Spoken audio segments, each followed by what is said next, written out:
오늘 본문 말씀은 예수님께서 십자가에서 죽으신 사건을 기록하고 있습니다. 예수님은 죄가 없으신 분이십니다. 이 사실은 예수님을 신문했던 빌라도 총독도 알고 있었습니다. 그래서 오늘 본문 말씀에도 보면 이 빌라도 총독이 예수님이 죄가 없다는 그 무죄를 3번이나 선언합니다. 오늘 본문 4절 말씀 한번 보실래요? 앞쪽으로 좀 가셔서 4절 말씀 보세요. 누가복음 23장 4절 말씀. 자, 4절 말씀 보시면 첫 번째로 무죄를 빌라도 총독이 선언합니다. 4절에 보시면 빌라도가 대제사장들과 무리에게 이르되 내가 보니 이 사람에게 죄가 없도다 하니. 자, 지금 빌라도 총독이 이 사람은 내가 아무리 이리저리 신문에 보고 찾아보아도 죄 없는 사람이다 선언했어요. 이와 똑같은 무죄 선고를 15절, 22절에서도 하는데요. 15절 말씀 보세요. 자, 15절 말씀에 보시면 헤롯이 또한 그렇게 하여 그를 우리에게 도로 보내었도다. 보라, 그가 행한 일에는 죽일 일이 없느니라. 자, 그다음 22절에도 보시면 빌라도가 3번째 말하되 이 사람이 무슨 악한 일을 하였느냐? 나는 그에게서 죽일 죄를 찾지 못하였나니 때려서 놓으리라 하니. 이렇게 나와 있습니다. 자, 지금 재판을 맡았던 빌라도 총독이 이처럼 3차례나 무죄 선언을 반복할 만큼 예수님은 죄가 없으신 분이셨습니다. 그런데 유대인들이 너무도 이 예수님을 십자가에 못 박으라고 사납게 들고 일어서자 빌라도 총독은 밀란이 날까 두려워서 결국 예수님에게 십자가 사형을 언도합니다. 자, 그 내용이 오늘 본문 23절에 나와 있는데요. 자, 23절 말씀 보세요. 자, 23절 말씀에 보시면 그들이 큰 소리로 재촉하여 십자가에 못 박기를 구하니 그들의 소리가 이긴지라. 이에 빌라도가 그들이 구하는 대로 하기를 언도하고. 이렇게 나와 있죠. 자, 그렇다면 여기서 질문이 생기죠. 유대인들은 왜 이렇게 죄가 없으신 예수님을 그렇게 죽이려고 했을까? 그것은 예수님께서 진리의 말씀으로 그들의 죄를 지적하셨기 때문입니다. 진리의 말씀이 선포되는 곳에는 항상 죽음의 현상이 나타납니다. 진리의 말씀으로 나를 죽이거나, 우리가 이것을 회개라고 하죠. 말씀이 나의 죄를 지적했을 때 그것을 말씀대로 고치는 것입니다. 그것이 나를 죽이는 거예요. 그러나 고칠 마음이 없을 때는 말씀을 죽입니다. 죄를 지적하고 고발한 자를 죽이는 거예요. 그래서 유대인들은 자신들이 회개할 마음은 없고 자신의 죄를 고발했던 그 예수님을 죽일 계획을 세운 것입니다. 이 예수님을 정치범으로 몰아서 빌라도 총독에게 고발을 했고, 이에 빌라도 총독은 예수님이 정치범도 아니고 또 이리 보나 저리 보나 죽일 죄가 없다는 것을 다 알고 있었지만 들끓는 여론 앞에서 이러다가 일이 커져서 밀란이 일어나는 것보다는 그냥 한 사람을 죽이는 쪽이 낫겠다 싶어서 예수님에게 십자가형을 언도한 것입니다. 그래서 예수님은 이제 십자가에 매달리게 되는데요. 이 십자가 사형법은 지금까지도 역사상 수많은 사형법들 중에서도 가장 인간에게 심한 고통을 주는 가장 잔인한 사형법입니다. 이 십자가 사형법이 가장 고통스러운 사형법인 이유가 여러 가지인데 그 중에서 대표적인 이유는 빨리 죽지 않기 때문입니다. 모든 죽음의 고통을 다 느끼면서 천천히 죽어가는 사형법이에요. 예수님께서는 목요일 저녁에 이제 마지막 고난주간이라고 하죠. 이 고난주간을 우리들이 보면 목요일 저녁에 로마 군병들에게 붙잡히세요. 로마 군병들에게 붙잡혀서 밤새도록 한숨도 못 주무시고 이리저리 끌려다니시면서 신문을 받으시고 유대인들에게 조롱과 멸시를 받으시다가 그 다음 날인 금요일 새벽에 로마 군병들에게 잔인한 채찍질을 당합니다. 40에 하나 가만 39대의 채찍을 맞게 되는데요. 그 39대의 채찍을 맞고 예수님의 온 몸은 찢깁니다. 온 몸이 피투성이가 되어서 이제 그 몸 상태로 골고다 언덕에 있는 십자가에 못 박히게 되는 거죠. 머리를 찌르는 가시관도 예수님에게 큰 고통을 주었을 것이고 또 손과 발에 박힌 못도 큰 고통을 주었을 것이고 십자가 위에서 여러 가지 복합적인 고통을 겪으셔야 했는데 그 여러 가지 고통 중에 하나가 바로 유대인들의 조롱과 비난이었습니다.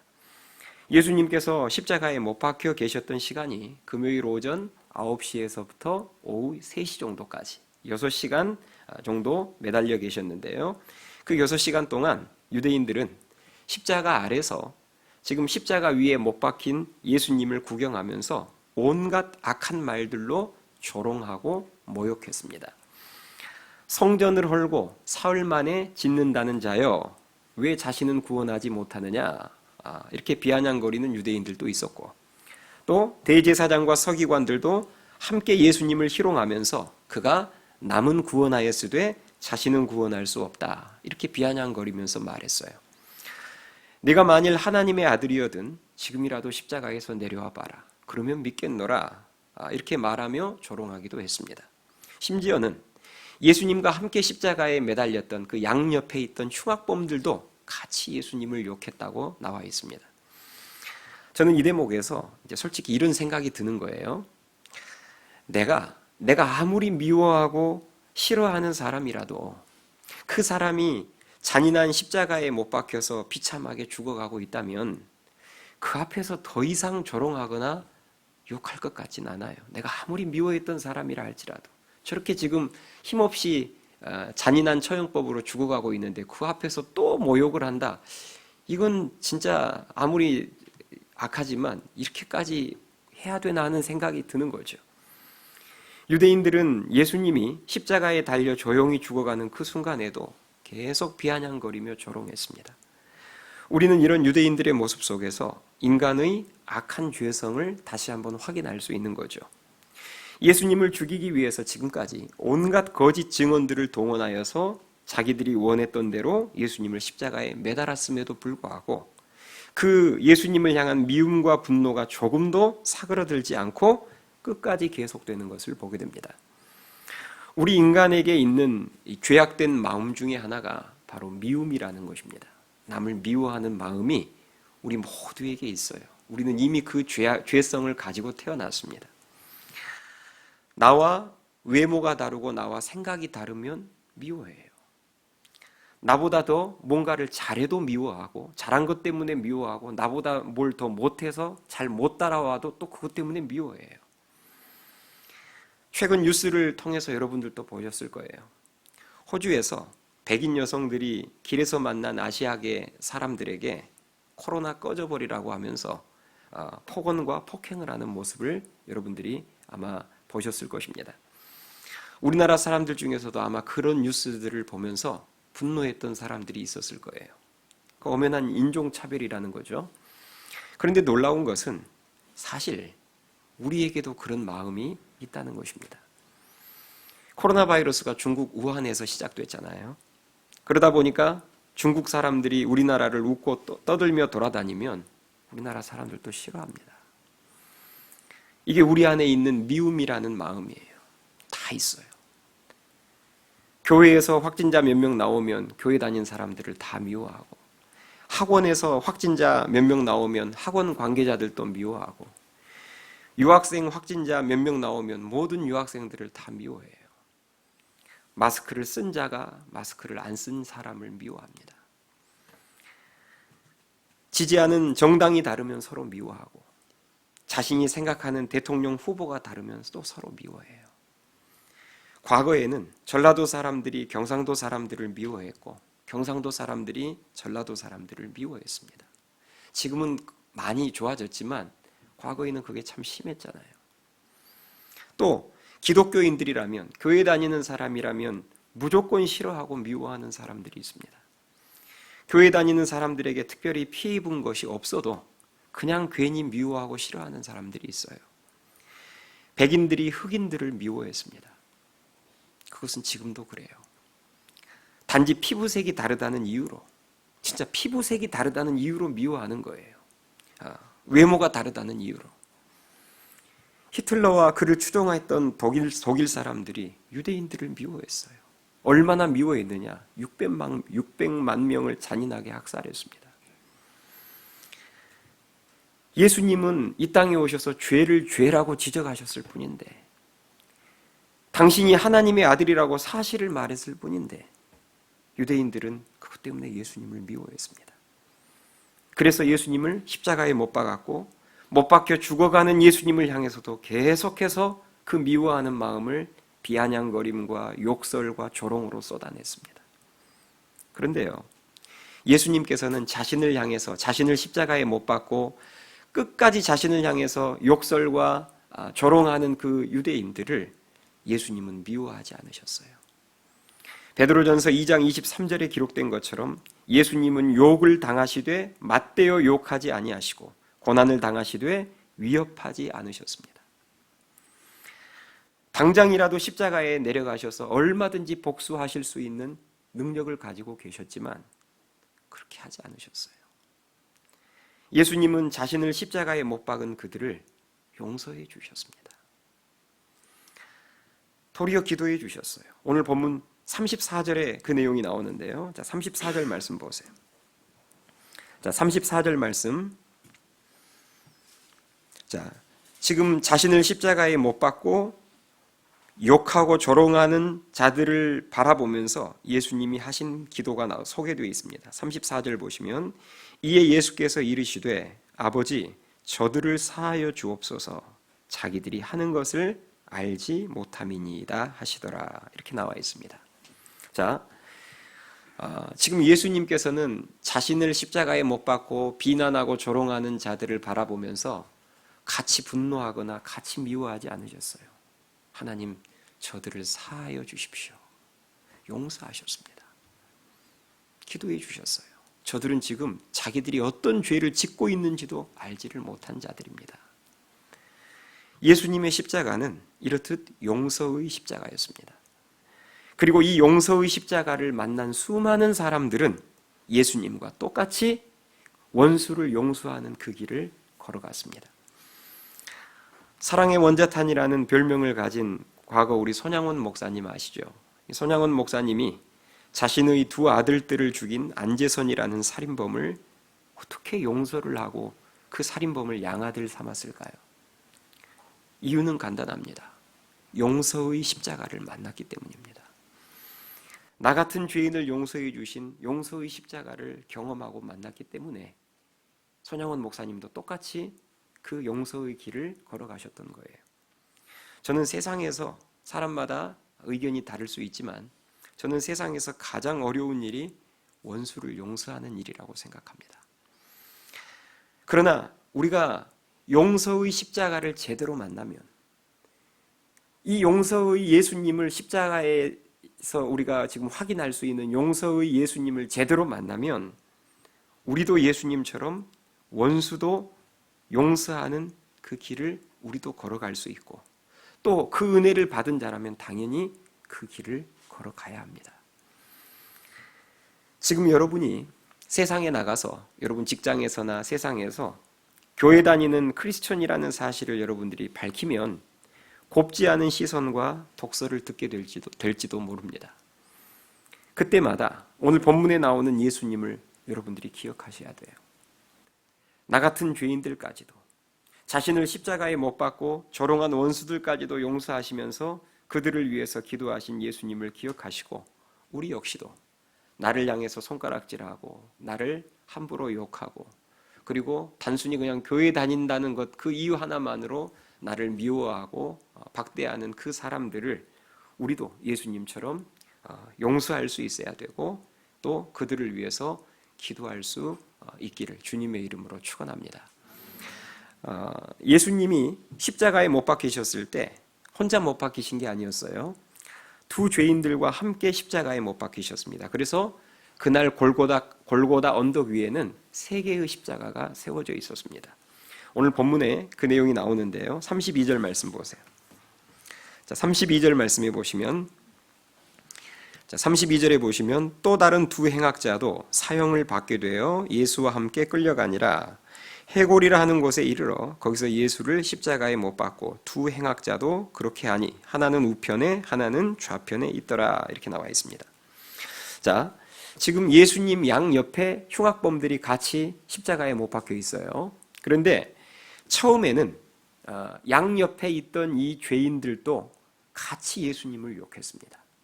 마가복음 15장 32절에 보니까 함께 십자가에 못 박힌 자들도 예수를 욕했다 이렇게 기록이 되어 있어요. 복수를 썼어요.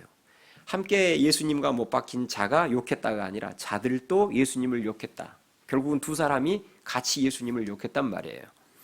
그런데 그 매달려 있는 6시간 동안 시간이 지나면서 두 죄인들 중에서 한 죄인이 마음을 바꿨습니다.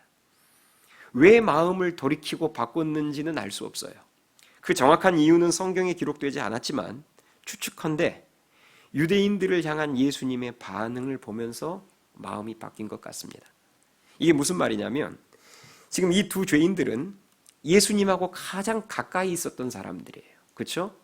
그러니까 십자가 위에서 예수님이 6시간 동안 하셨던 행동과 말을 누구보다도 똑똑히 보았고 똑똑히 들었던 자들입니다. 그런데 예수님께서 자기를 십자가에 못 박고 자기를 욕하고 조롱하는 자들을 용서하면서 그들을 위해서 아버지여 저들의 죄를 사하여 주십시오. 이 기도를 들었을 거 아니에요. 바로 옆에서. 자기들은 흉내도 못 내는 것들이죠. 그런데 예수님의 그런 행동과 말씀을 통해서 두 죄인들 중에서 한 사람이 심경의 변화가 생긴 거예요. 뭔가 마음이 열리고 뭔가를 깨닫게 된 것입니다. 이분이 단순한 죄인이 아니구나. 이분은 죄가 없으신 분이시구나. 이분은 사람이 아니라 하나님이시구나. 하나님의 아들이시구나. 그래서 이 한 죄인이 마음을 고쳐먹고 예수님을 향해서 처음에는 욕했던 그 사람이 마음을 고쳐먹고 예수님을 향해서 자신도 구원해달라고 요청을 합니다. 그 내용이 오늘 본문 39절에서부터 나오는데요. 39절 말씀 보세요. 자, 39절에 보면 서로 대조되는 두 죄인들의 모습이 나옵니다. 39절 보세요. 달린 행악자 중 하나는 비방하여 이르기를, 한 죄인은 끝까지 예수님을 비방한 거예요. 내가 그리스도가 아니냐 너와 우리를 구원하라 하되, 40절 하나는 이제 또 다른 한 사람, 이 사람이 바로 이제 마음을 고쳐먹은 사람입니다. 하나는 그 사람을 꾸짖어 이르되 내가 동일한 정죄를 받고도 하나님을 두려워하지 아니하느냐. 우리는 우리가 행한 일에 상당한 보응을 받는 것이니 이에 당연하거니와 이 사람이 행한 것은 옳지 않은 것이 없느니라 하고, 42절 한번 같이 읽겠습니다. 시작. 이르되 예수여 당신의 나라에 임하실 때에 나를 기억하소서 하니. 아멘. 여러분, 이 한 흉악자가 심경의 변화가 일어나더니 예수님께 도움을 요청한 거예요. 방금 읽으셨던 것처럼 당신의 나라에 임하실 때에 나를 기억하소서. 자, 우리가 이 죄인의 고백을 통해서 알 수 있는 사실은, 이 죄인은요 예수님의 나라가 있다는 것을 알고 있었고, 그렇죠? 네. 당신의 나라에 임하실 때에 나를 기억하소서, 이 말은 예수님의 나라가 있다는 것을 알고 있었고, 또 하나는 그 나라의 왕이 예수님이라는 것을 알고 있었습니다. 그래서 저도 그 나라에 가게 도와주십시오, 이렇게 지금 구하고 있는 거죠. 사실 지금 이 상황을 놓고 보면 예수님께서는 누구를 신경 쓸 겨를이 없는 상황입니다. 이미 채찍에 맞아서 온몸이 찢기고 피투성이가 된 채 이미 십자가에 달리기 전에 예수님은 거의 탈진 상태에서 십자가에 달리셨어요. 가시면류관에 이 찔린 곳과 또 이 못 박힌 곳에서부터 지금 물과 피가 다 빠져나가고 있는 상황입니다. 십자가 형틀이 주는 고통 때문에 숨을 한번 내쉴 때마다 말로 표현할 수 없는 고통이 예수님의 온몸을 찌르고 있는 상황이기에 사실 누구를 돌아보거나 신경 써줄 수 있는 그런 상황이 아니었습니다. 그런데 예수님께서는 한 죄인이 자신도 구원을 받게 도와달라고 요청했을 때 외면하지 않으셨고 도와주시면서 구원의 은혜를 베풀어 주셨습니다. 43절에 그 내용이 나오는데요. 자, 43절 말씀 보세요. 43절에 보시면 예수께서 이르시되 내가 진실로 내게 이르노니 오늘 내가 나와 함께 낙원에 있으리라 하시니라. 아멘. 예수님은 이 흉악범에게 구원받을 만한 믿음이 있는 것을 보시고 구원을 선포해 주셨어요. 예수님께서 자기 몸 가누기도 힘든 상황 속에서 한 죄인의 요청에 기꺼이 응하셨던 이유는 이것이 예수님의 사명이셨기 때문입니다. 예수님 사실 이것 때문에 이 땅에 오셨거든요. 그래서 그 죽음 직전까지도 그 사명을 최선을 다해서 감당하신 거죠. 누가복음 19장 10절에 보니까 인자가 온 것은 잃어버린 자를 찾아 구원하려 함이라 이렇게 말씀하고 있습니다. 이처럼 예수님께서는 죽음 직전까지 영혼 구원의 사명을 감당하셨습니다. 예수님의 십자가는 용서의 십자가이기도 하지만 사명의 십자가이기도 합니다. 자, 그렇다면 그 예수님을 믿고 따르는 우리도 그런 사명의 삶을 살아야 되지 않겠습니까? 부활하신 예수님께서 하늘로 승천하시기 전에 당신을 믿고 따르던 제자들에게 마지막으로 주신 사명이 뭐예요? 이제는 내가 하늘로 올라가니까 이제는 너희가 이 십자가 복음을 전파하면서 영혼을 구하라. 그 사명 아닙니까? 죄인이 구원받을 수 있는 길은 세상에 단 한 길밖에는 없습니다. 그것은 바로 예수님의 십자가라는 길이에요. 아멘 하십니까? 이 길 외에는 죄인이 구원받을 길이 없습니다. 죄 없는 의인이 죄 많은 나를 대신해서 죽어주신 그 길밖에는 우리 죄인에게 있어서 구원의 길은 없습니다.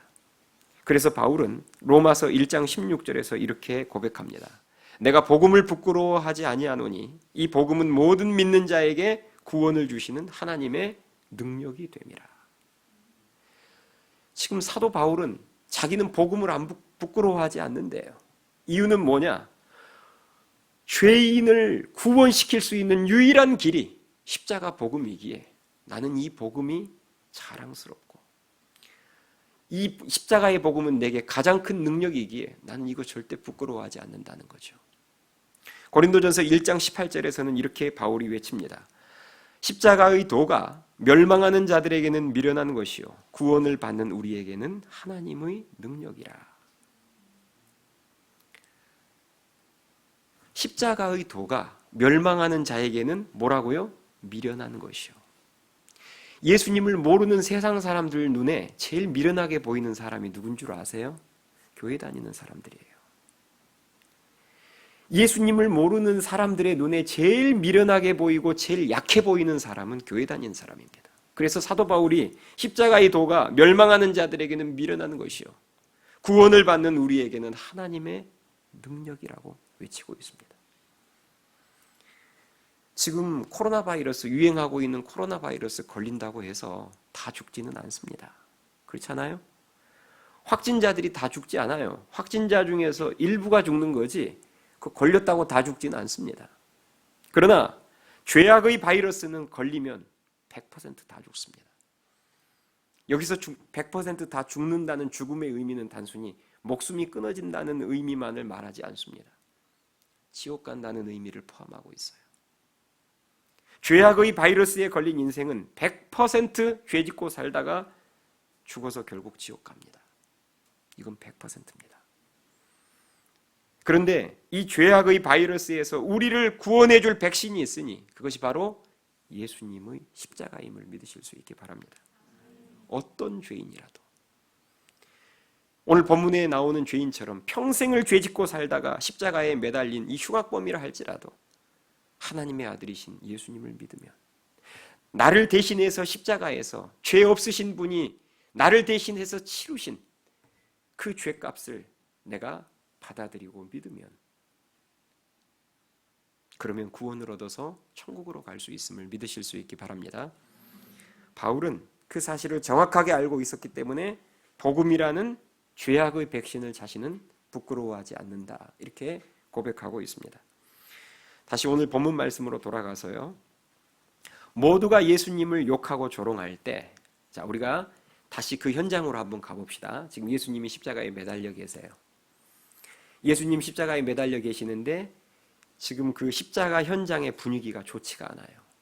예수님 십자가에 매달아 놓고 사람들이 다 지금 지나다니면서 그 예수님 바라보면서 욕 한마디 하고 가고 다 비아냥거리고 조롱하는 분위기예요.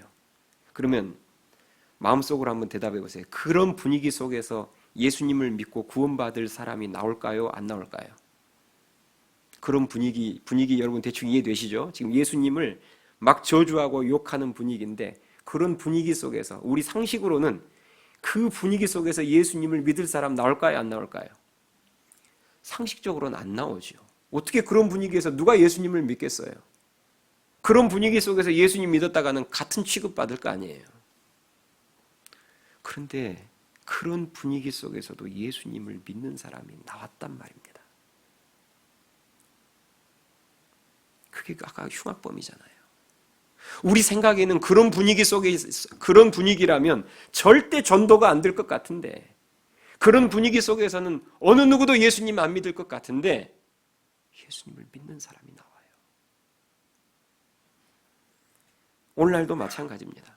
지금 코로나 바이러스 때문에 사회적인 분위기가 더 교회를 향해서 적대적이어서 스스로 여러분들도 막 그런 거 좀 감지되지 않습니까? 아, 진짜 이런 분위기 속에서는 절대 전도가 안 될 것 같다. 전도는커녕 이야기 꺼냈다가 오히려 욕이나 안 얻어먹으면 다행이죠.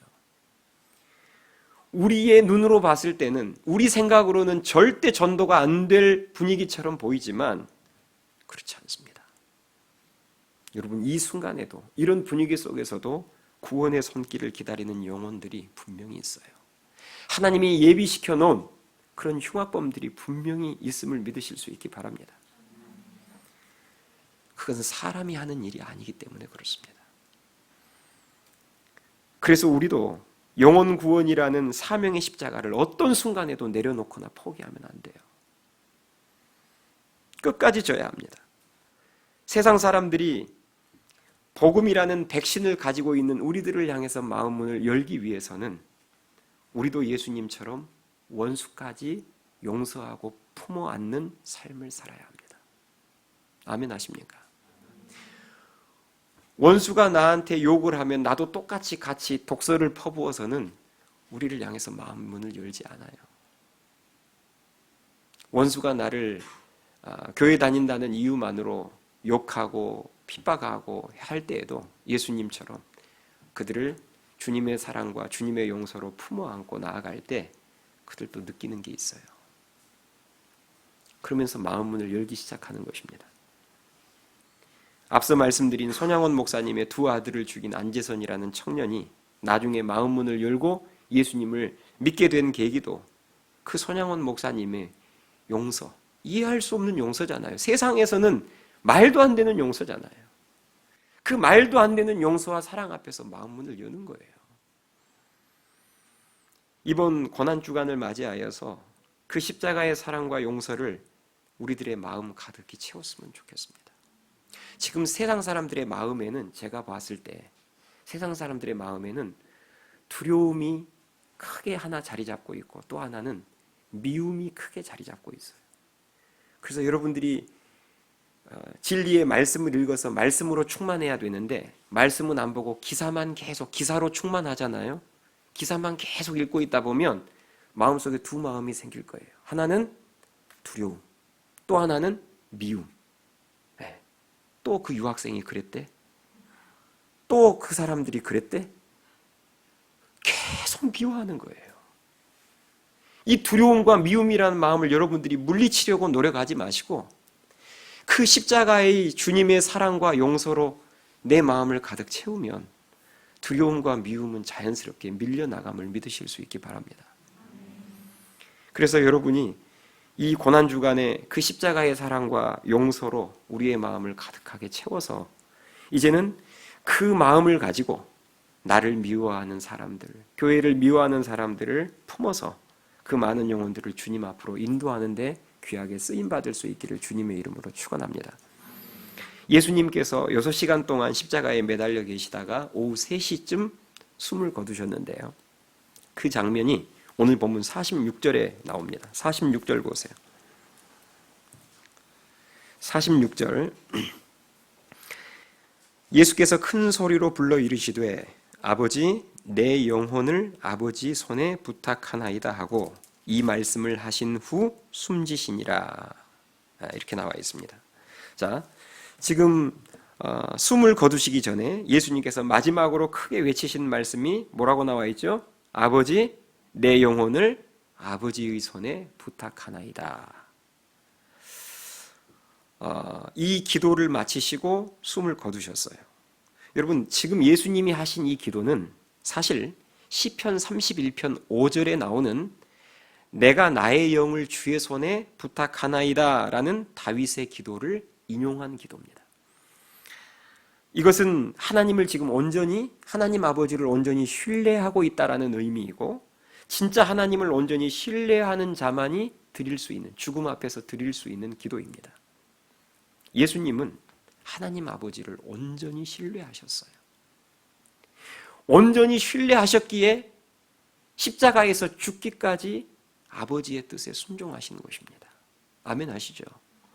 그분을 온전히 신뢰했기 때문에 죽기까지 순종한 거예요. 신뢰를 못하면 어떻게 죽기까지 순종해요? 그리고 마지막 숨을 거두시면서도 내 영혼을 아버지께 부탁하나이다. 정말 온전히 신뢰하는 모습을 우리들에게 보여주고 있지 않습니까? 한 성도가 하나님을 얼마나 신뢰하고 있는지는 뭘 보면 알 수 있냐면 그 신뢰의 대상인 하나님의 말씀을 어디까지 순종하는지를 보면 하나님을 얼마만큼 신뢰하고 있는지를 알 수 있습니다. 우리가 하나님의 말씀을 지식적으로 알아도 이것을 다 순종하지 못하는 중요한 이유 중에 하나가 하나님을 신뢰하지 못해서 그래요. 온전히 신뢰하지 못하니까 이 말씀에 다 순종하지를 못하는 거예요. 이 말씀대로 살았다가는 왠지 내가 손해볼 것 같고, 이 말씀대로 살았다가는 내가 망할 것 같고 죽을 것 같으니까 순종을 못하는 거죠. 그게 신뢰를 다 온전하게 신뢰 못한다는 증거입니다. 그러나 예수님께서 하나님 아버지를 온전히 신뢰함으로 그 하나님의 말씀에 죽기까지 순종하셨을 때 하나님은 그 예수님의 순종을 통해 우리를 구원하셨고, 그리고 예수님을 영원히 죽지 않도록 사흘 만에 살리셨으며 그 예수님을 모든 이름 위에 뛰어난 이름으로 높여주셨음을 믿으실 수 있기 바랍니다. 지금 코로나 바이러스와 경기 불황으로 인해서 사람들이 참 살기 힘들어해요. 이런 고통의 때에, 이런 위기의 때에 여러분들이 진짜 살기를 원하신다면 예수님처럼 하나님을 온전히 신뢰하셔야 합니다. 온전한 신뢰로, 이렇게 힘들면 힘들 때일수록 온전한 신뢰로 하나님의 말씀에 전적으로 순종할 때 하나님께서는 그런 인생, 그런 가정, 그런 교회를 끝까지 책임지실 것입니다. 다니엘의 세 친구가 하나님을 전적으로 신뢰하는 마음으로 풀무불 속에 뛰어들었을 때 하나님은 절대 내버려 두지 않으셨어요. 다니엘이 한 달 동안만 저 방 안에 들어가서 안 보이게 이불 뒤집어 쓰고 기도할 수 있었지만 하나님을 신뢰함으로 전에 하던 대로 창가에서 보란듯이 기도했을 때, 그래서 사자굴에 들어갔을 때 하나님은 그런 자들을 절대 그냥 두지 않으십니다. 끝까지 책임지셨어요. 살려고 순종하지 않으면, 위기의 때에 살려고 순종하지 않으면 더 망하거나 죽게 될 것이고, 이럴 때에 예수님처럼 하나님을 신뢰함으로 죽기까지 순종하면 절대 죽지 않을 거예요. 왜? 하나님이 책임지시니까요.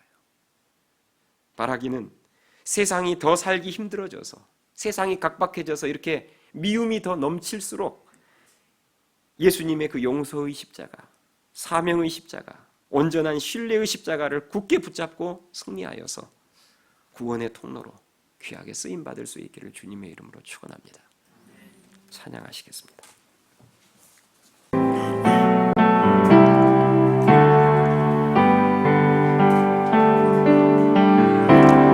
우리 죄 위해 죽으신 주,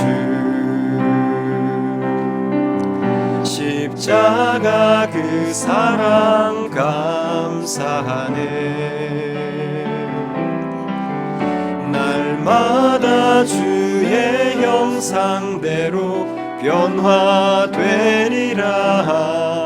십자가 우릴 새롭게 하리. 처음부터 다시 고백합니다. 우리 죄 위에 죽으신 주, 우리 죄 위에 죽으신 주, 십자가 그 사랑 감사하네. 날마다 주의 형상대로 변화되리라. 십자가 우릴 새롭게 하리. 놀라운 사랑 찬양하리라. 우리를 위해 생명 주셨네. 놀라운 사랑 찬양하리라. 십자가의 그 능력, 십자가의 그 능력. 우리 처음부터 다시 한번 고백합니다. 우리 죄 위에 죽으신 주, 우리 죄 위에 죽으신 주.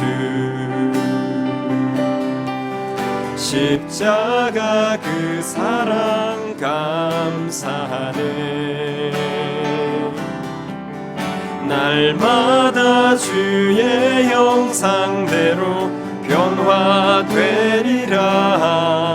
십자가 우릴 새롭게 하리. 우리 죄 위에 죽으신 주, 우리 죄 위에 죽으신 주.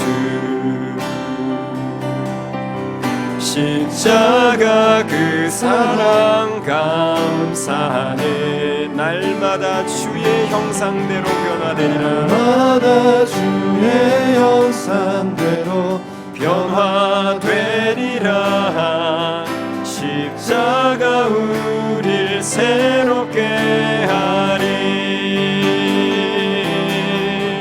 놀라운 사랑 찬양하리라. 우리를 위해 생명 주셨네. 놀라운 사랑 찬양하리라. 십자가의 그 능력, 십자가의 그 능력. 놀라운 사랑 찬양하리라. 사랑 찬양하리. 우리를 위해 생명 주셨네. 생명 주셨네. 놀라운 사랑 찬양하리라. 십자가의 그 능력, 십자가